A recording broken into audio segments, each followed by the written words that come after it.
Angela Talks, eu queria apresentar para vocês o case da minha própria vida, né? O que aconteceu comigo por causa da missão, como tudo aconteceu, como Deus me chamou, e mostrar para vocês que o que acontece na vida da gente é extremamente simples e com perseverança, no final, parece que é muito maior do que realmente é, né? Antes de tudo, eu queria apresentar para vocês a minha família missionária, né? Aqui nós estamos os meus 3 filhos, né? Sabrina, minha esposa, minha amiga também, e o João tem 12 anos, Clarinha tem 10, e a Luli, acho que 2 anos. É a única que eu não sei a idade dessa minha filha, mas eu acho que é 2 anos. E nós somos uma família missionária. E hoje nós vivemos na Espanha, trabalhamos com inovação, impacto social e mobilização missionária. E é um trabalho realmente que me deixa assim fora de mim, né? Como diz o outro. Eu fico completamente entusiasmado com o que Deus faz.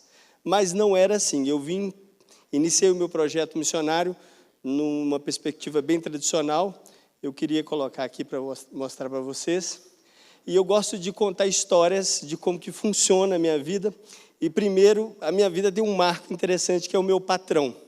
Eu trabalhava no mercado imobiliário, eu tinha a responsabilidade de comprar terrenos para construir grandes edifícios, grandes prédios.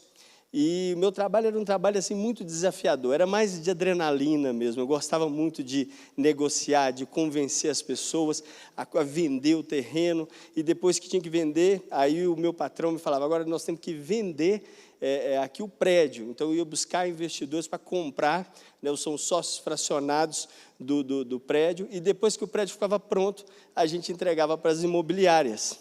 E assim eu fui crescendo, graças a Deus, já era evangélico, o Senhor fazendo grandes coisas na minha vida. Cheguei, né, durante 5 anos, eu fui o melhor da minha área lá na empresa. E o Senhor, comecei nesse então fazer seminário teológico, e nesse seminário teológico o Senhor me chamou para ser missionário. E aí que o problema começou. Porque eu recebi um chamado de ir para a África. O Senhor me disse que eu deveria ir para a África, e eu falei com o meu patrão, eu vou para a África, porque eu sou um missionário. E ele falou, você está ficando louco, porque você tem tudo, você está ganhando super bem, isso há 17, 18 anos atrás, ninguém faz isso, ninguém ganha o que você ganha, e você vai largar tudo agora? E eu falei assim, não, eu quero ir para a África. E eu tive umas visões de Deus, e ele não é cristão, e aí que ele não entendia mais ainda. E aí ele falou assim, não, você vai para lá, Angola tem mina no chão, você vai voltar sem perna. E eu falei, não, mas não tem problema, porque o Senhor me chamou. E aí que piorava mais, acabou que eu tive que sair. E aí eu fui sair para ser um missionário. Então deixei de ser uma pessoa que trabalha no departamento comercial para ser um missionário. E o missionário que eu entendi ali no seminário era um missionário, por definição, alguém que larga tudo, fala do plano de salvação para as pessoas, sofre muito e vive com muito pouco dinheiro. Eu falei, pronto, esse aí é o mindset, e vão seguir o mindset do negócio. E aí, fui fazer aí o meu estágio nas comunidades do Brasil. E eu pensei, tudo bem, estou sofrendo muito, ganhando muito pouco, né? E estou falando do plano de salvação, está tudo dentro do escopo. Né? Até quando o Senhor me promoveu a ir para a África. Eu falei, agora eu sou um missionário de verdade. Porque esses missionários aí que ficam em comunidade do Brasil, eu sou missionário agora. E fomos para a missão, lá para a África, onde eu sempre sonhei, e aí eu pensava no meu patrão lá no Brasil. Falei, nossa, meu patrão aqui vendo me realizar. E aí eu cheguei lá para fazer missão na África, está aí uma foto nossa, em Yamatanda, cumprindo todo o protocolo, morando numa casinha de 5x6, numa aldeia, só tinha nós 2 brancos na aldeia, então você diga, era a chacota da aldeia, era nós 2, e os meninos, porque eles nunca tinham visto, crianças nunca tinham visto branco lá, então nos chamava de muzungo. E era incrível. Então, assim, são os missionários que a maioria deles estão com a gente ainda.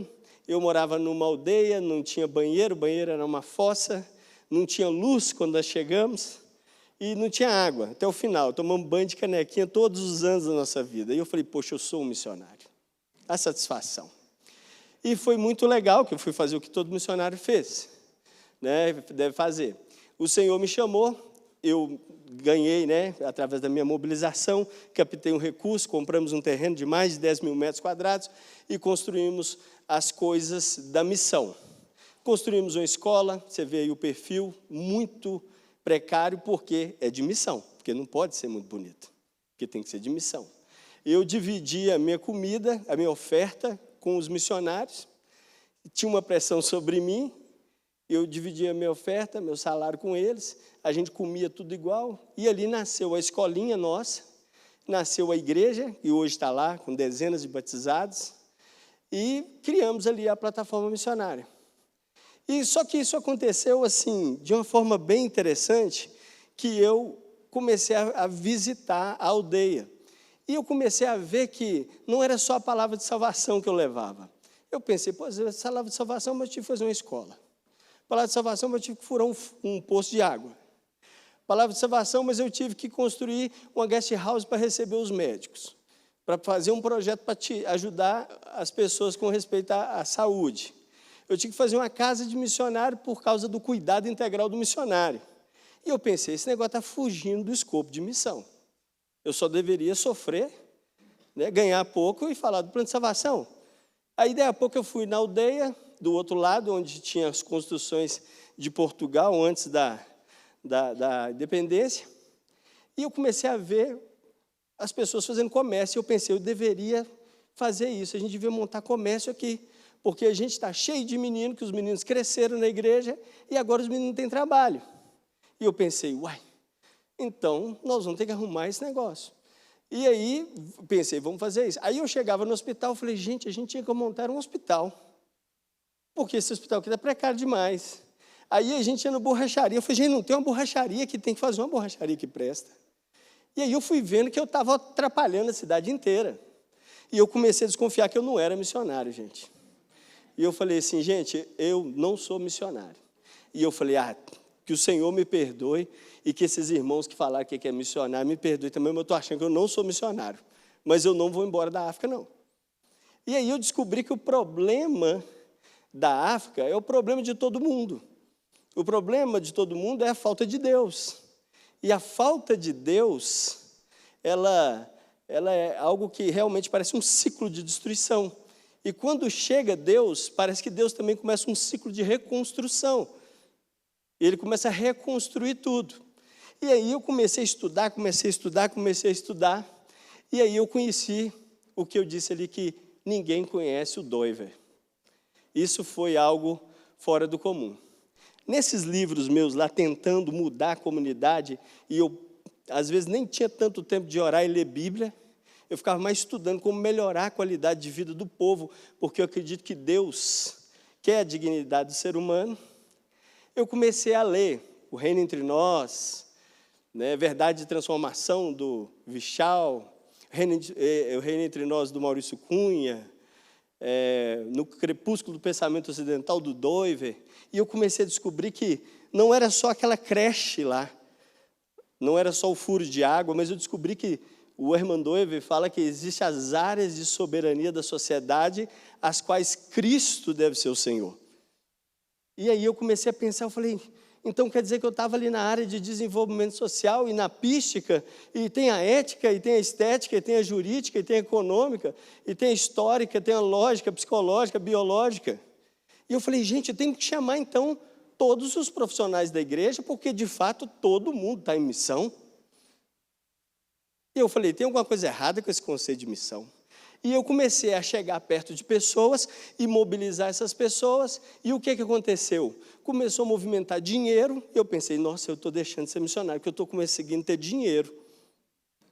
Está acontecendo alguma coisa errada comigo. Eu acho que eu não sou missionário. E eu descobri que a missão, sobretudo, ela é da igreja. E aí eu comecei a perceber que o que falta para mim e para a igreja é um mission plan. E o Mission Plan é uma coisa tão lógica, que eu fiquei pensando assim, mas como que nós, missionários, que somos os inovadores, somos os empreendedores, nunca tínhamos pensado nisso? Em andar com alguns empresários, eu descobri que tudo para eles é o tal do business plan. E eu pensei, então, nós temos que ter um mission plan. Nós vamos fazer um mission plan. E aí, eu falei, olha, vamos fazer o seguinte, eu vou divorciar, não sou mais missionário. Vocês me aceitam se vocês quiserem, mas aí, eu sou esse aqui. Não sou missionário mais desse jeito, tradicional. Eu sou um missionário desse jeito aqui. Eu não sei como que é, que jeito é esse, mas eu sou um missionário, do meu jeito. E aí, eu comecei a descobrir que existem milhares de pessoas igual a mim. Também falando, eu não sou aquele missionário, eu sou esse missionário. E aí eu falei, então quer dizer que nós somos a maioria?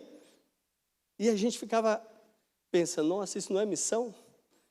E aí, eu desenvolvi um trabalho, e tenho desenvolvido, que é esse quadro do Mission Plan, né, onde propõe que toda a igreja esteja em missão. Né? Hoje eu trabalho em volta do mundo e trabalho em todas aquelas áreas do Hermandoiver. Acredito em todas elas. E eu desenhei, né, esse projeto, que é hoje o projeto que eu me dedico a desenvolver um Mission Plan para a igreja e para as pessoas. Todo mundo precisa ter um Mission Plan. Todo mundo precisa se planejar o que você quer ser diante de Deus em 20 anos. E aí, eu sempre pensei, mas como que a gente consegue enquadrar a igreja nessa proposta? A gente tem que trabalhar a esfera das ONGs, né, um pouco mais politizada. Nós precisamos dar mais valor para as ONGs, para o terceiro setor, como o Gustavo falou, mas talvez de uma forma mais interessante e mais politizada mesmo. As ONGs que estão hoje fazendo grandes mudanças no contexto mundial são ONGs que são respeitadas, mas que existem profissionais muito capacitados por detrás delas. Então, ali é onde entram os novos missionários também. A Jocum está ali, as missões estão ali, todas elas são associações. Então, se você quer ser um missionário, você pode entrar como uma ONG, mas você também pode entrar como um movimento estudantil, que pega todos os jovens, os adolescentes, os universitários, e fazer projetos, mission plan. Eu vou entrar na universidade, eu vou transformar essa universidade. Eu não vou só estudar lá. Ou então você pode ser um profissional em missões. Como a gente viu aqui, o coronel, duvido que o missionário tradicional faz o papel dele. Ele é um missionário. Porque ele leva o testemunho do Senhor Jesus numa área de influência, onde se Jesus não governar, quem vai governar? E não governar pela força, mas pelo exemplo. E negócios em missões, que é talvez a forma mais maravilhosa de você fazer a diferença. E hoje eu sou um missionário por definição, né? Eu estava orando ao Senhor e o Senhor falou para mim, o que é um missionário, Breno, para você? E eu pensei, Senhor, hoje para mim o missionário é um profissional, no meu caso, eu sou um profissional que vive a vida chamando as pessoas para conhecerem a Cristo e serem governadas por Ele em todas as áreas da vida, seja espiritual, emocional e física. E para fechar, hoje eu dedico a mentoria, a inovação, a consultoria, a pré-incubação. Acredito nas ideias, acredito que as ideias que são as geradoras de riqueza, e as riquezas geram os bens. E deixar para vocês aí uma cutucada, né, do apóstolo Paulo. Só coloca aqui para mim. Do apóstolo Paulo, que ele fala que toda a criação anseia pela manifestação dos filhos de Deus. O Senhor Jesus está esperando que eu e que você, todos nós, possamos nos manifestar através das áreas de influência e fazer o evangelho explodir na sociedade. E eu sinto muito, não sou aquele missionário mais, mas não me arrependo, estou extremamente feliz de ser esse outro missionário. Amém? Muito obrigado.